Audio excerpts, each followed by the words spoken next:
जीवन का मुख्य रहस्य क्या है?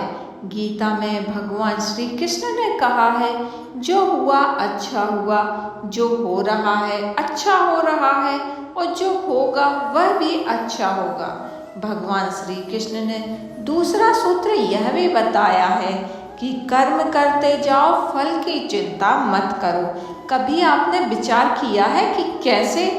क्या वास्तव में आपके साथ जो हुआ अच्छा ही हुआ, या जो हो रहा है वो सब अच्छा हो रहा है?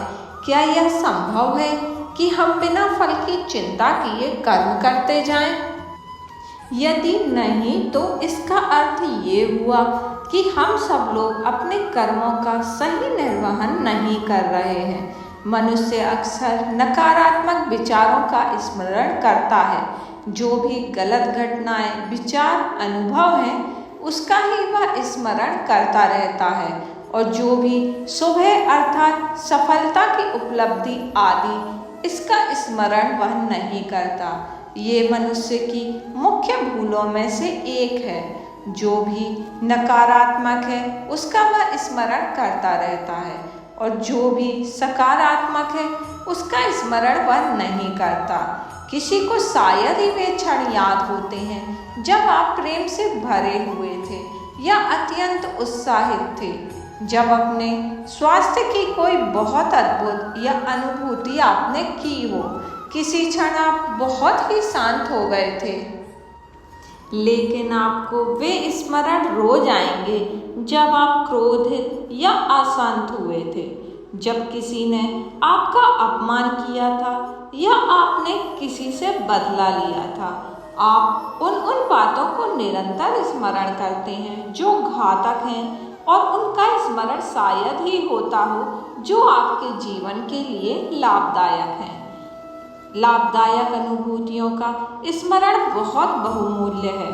उन अनुभूतियों को निरंतर स्मरण करना चाहिए। इनमें सबसे महत्वपूर्ण तो यह होगा कि अगर आप सकारात्मक अनुभूतियों को स्मरण करते हैं तो उन अनुभूतियों के वापस पैदा होने की संभावना आपके भीतर बढ़ जाती है। जो आदमी घृणा की बातों को बार बार याद करता हो, बहुत संभावना है कि घृणा की कोई घटना उसके जीवन में बार बार घटेगी।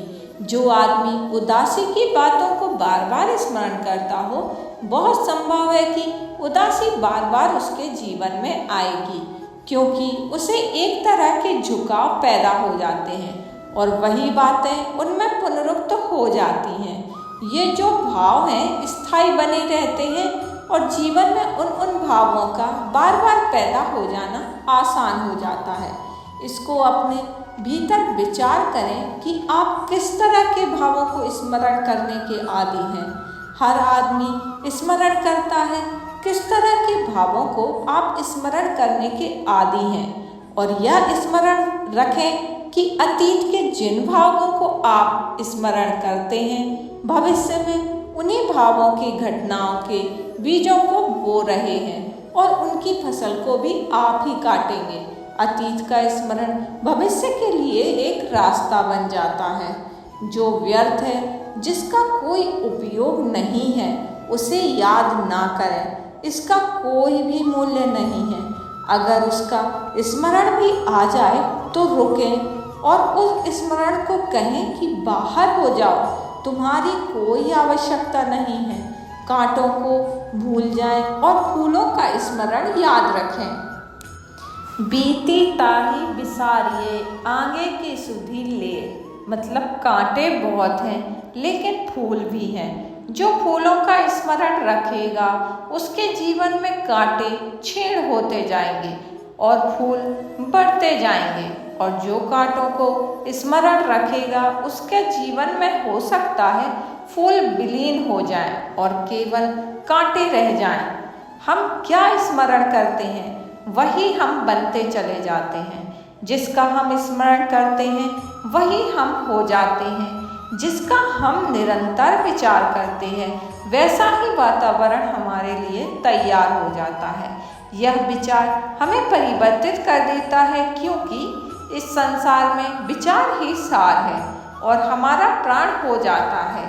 इसलिए शुभ सद जो भी हो श्रेष्ठ मालूम पड़े उसे स्मरण करें। आप पाएंगे वो सब कुछ आपको प्राप्त हो रहा है। यही आकर्षण का सिद्धांत है। इस ईश्वर प्रदत्त जीवन में इतना दरिद्र जीव कोई नहीं है कि उसके जीवन में कोई शांति के, आनंद के, सौंदर्य के, प्रेम के क्षण घटित ना हुए हों। और अगर आप उसके स्मरण से समर्थ हो गए तो यह भी हो सकता है कि आपके चारों तरफ अंधकार हो लेकिन आपकी स्मृति में प्रकाश हो, इसलिए चारों तरफ का अंधकार भी आपको दिखाई नहीं पड़े। यह भी हो सकता है कि आपके चारों तरफ दुख हो लेकिन आपके भीतर कोई भी प्रेम की, सौंदर्य की, शांति की अनुभूति हो। आपके चारों तरफ का दुख भी आपको दिखाई ना पड़े। यह भी संभव है कि बिल्कुल कांटों के बीच कोई व्यक्ति फूलों में हो। इसके विपरीत भी संभव है और यह सिर्फ केवल हमारे विचारों पर, हमारे नजरिए पर निर्भर करता है। यह मनुष्य के ऊपर निर्भर है कि वह अपने को विचारों के साथ कहाँ स्थापित कर देता है, क्योंकि आज हमारे साथ जो घट रहा है यह हमारे ऊपर निर्भर है कि हम स्वर्ग में रहते हैं या नर्क में रहते हैं। स्वर्ग नर्क कोई भौगोलिक स्थान नहीं है, वे मानसिक और मनोवैज्ञानिक स्थितियां हैं। इसमें से अधिकतर लोग दिन में कई बार नरक में चले जाते हैं और कई बार स्वर्ग में भी आ जाते हैं, और हम में से कई लोग दिन भर नरक में भी रहते हैं और हम में से कई लोग स्वर्ग में वापस लौटने का रास्ता ही भूल जाते हैं। लेकिन ऐसे लोग भी हैं जो 24 घंटे भी स्वर्ग में रहते हैं। इसी जमीन पर इसी स्थितियों के लोग हैं जो स्वर्ग में रहते हैं। आप भी उनमें से बन सकते हैं। कोई बाधा नहीं है सिवाय कुछ सूत्रों और नियमों को आपको समझना होगा। हमारे चित्त की स्थिति हम जैसी बनाए रखेंगे ये दुनिया हमें वैसी बन जाती है। ना मालूम कौन सा चमत्कार है जो आदमी को भला होना शुरू होता है और यह सारी दुनिया उसी एक भली दुनिया में परिवर्तित हो जाती है। और जो आदमी प्रेम से भरा रहता है इस सारी दुनिया में प्रेम उसकी तरह प्रवाहित होने लगता है। और यह नियम इतना शाश्वत है कि जो आदमी घृणा से भरा रहेगा प्रतिकार में घृणा उसे उपलब्ध होने लगेगी। हम जो अपने चारों तरफ फेंकते हैं हमें वही उपलब्ध हो जाता है। इसके सिवा कोई रास्ता भी नहीं है।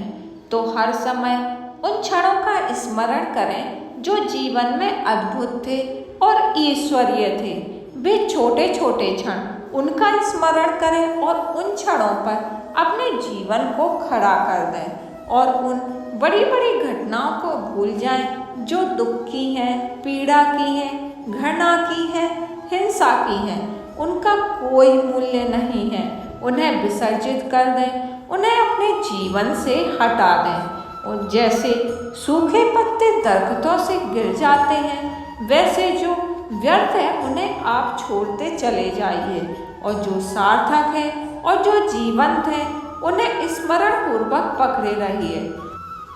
हर समय इसका सातत्य रहे, एक धारा मन में बहती रहे शुभ की, सौंदर्य की, प्रेम की, आनंद की।